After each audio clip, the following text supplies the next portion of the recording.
Revenue വകുപ്പിലെ നിലവിലുള്ള നിയമം കാലാനുസൃത മാറ്റം വരുത്തുമെന്ന് മന്ത്രി എ.പി. അനിൽകുമാർ മലപ്പുറം പ്രസ് ക്ലബിന്റെ മീറ്റ് ദ മിനിസ്റ്റർ പരിപാടിയിൽ സംസാരിക്കുകയായിരുന്നു മന്ത്രി.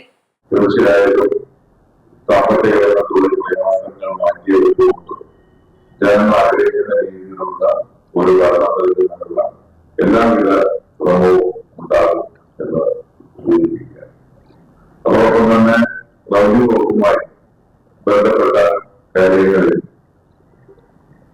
വളരെ വലിയ രീതിയിൽ ജനങ്ങൾ ഏറ്റവും കൂടുതൽ ബന്ധപ്പെടുന്ന ഒരു വകുപ്പ് എന്നുള്ള നിലയിൽ ജനങ്ങൾക്ക് ലഭിക്കേണ്ട സേവനം അത് വളരെ പെട്ടെന്ന് നൽകുക, അത് സുതാര്യമായി നൽകുക, ഒരു കർഷകമായ റവന്യൂ ഡിപ്പാർട്ട്മെന്റ് എന്നുള്ള രീതിയിലേക്ക് കാര്യങ്ങൾ കൊണ്ടുപോകുക എന്നുള്ളതാണ് ഏറ്റവും പ്രധാനപ്പെട്ട കാര്യം.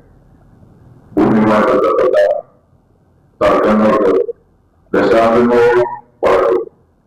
അതുകൊണ്ട് തന്നെ ഗവൺമെന്റിനായി പ്രഖ്യാപന പുസ്തകത്തിൽ ഞങ്ങൾ ഏറ്റവും പ്രധാനമായി പറഞ്ഞത് നമ്മുടെ പല നിയമങ്ങൾ റവന്യൂവുമായി ബന്ധപ്പെട്ട ഏതാണ്ട് 140-ലധികം നിയമങ്ങളുണ്ട്. ആ നിയമങ്ങളിൽ പലതും ഭൂപരിഷ്കരണ നിയമവുമായി ബന്ധപ്പെട്ട കാര്യങ്ങൾ ഒരു 5 ദശാബ്ദങ്ങളുടെയും 6 ദശാബ്ദങ്ങളുടെയും പലർക്കുള്ള നിയമങ്ങളാണ്. അത്തരം നിയമങ്ങൾ അന്നത്തെ ഒരു കാലഘട്ടത്തിൽ കൊണ്ടുവന്ന നയങ്ങൾ ഇന്ന് മാറിയ സാഹചര്യത്തിൽ പരിഷ്കരിക്കേണ്ടതുണ്ട്. നിയമങ്ങൾ കാലഘട്ടമനുസൃതമായി പരിഷ്കരിക്കേണ്ട ഭാഗമായിട്ട് അത് പഠിക്കുന്നതിന് വേണ്ടി ഒരു സുപ്രഭാതത്തിൽ ഗവൺമെന്റ് തീരുമാനമെടുക്കാൻ കഴിയും.